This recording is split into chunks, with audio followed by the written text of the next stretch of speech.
Hi, my name is Dr. Simon Agger.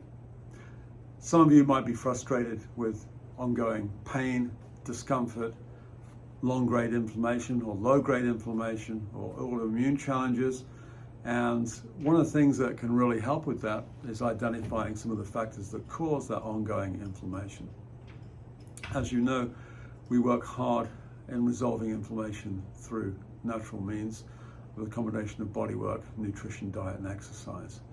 And one of the things I want to talk about regarding omega-3 acids, fatty acids, is there should be about 8 to 10% of those through all of your fatty acids in the body.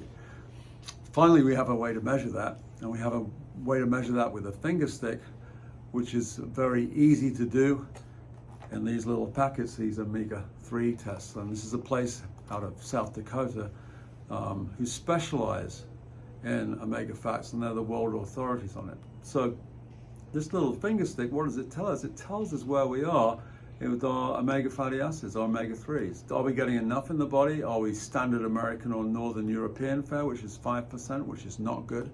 They need to be at least 8% or more. And that's helpful to know. If we're supplementing, we're trying to figure out what to eat on a weekly basis. Do we eat more fish? Do we eat more green algae? Do we eat more stuff to bring it up, or is it already at a good space? One thing that's good to know. The second thing it tells us is how are our omega-6s. Now, omega-6s are also essential fats, but they're overproduced in our diet. They're everywhere. We're talking about sunflower oil, safflower oil, soybean oil, all of these things, corn oil. They're everywhere, canola oil. And there's too much in everything. And those omega-6s will outcompete our omega-3s and turn into more inflammation in the body. So what we're finding since we've been doing these tests on patients is that some patients that we thought were very healthy are actually more inflamed than they thought they were because they've got too many omega-6s in there, not enough omega-3s.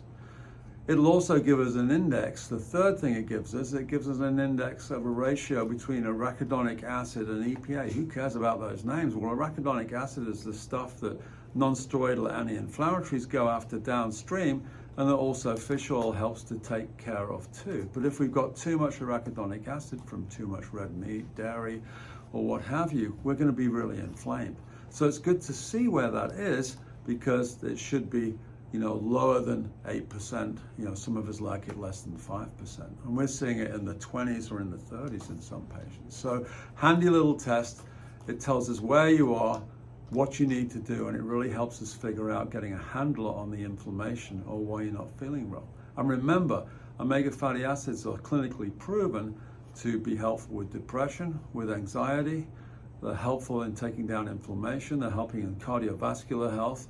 They're helping with autoimmune diseases, and they're helping with dry eyes, macular degeneration. All of those things they can be helpful with.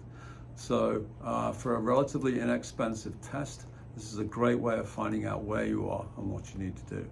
Again, that's the omega-3 index. My name is Dr. Simon Agger, and I'll see you soon.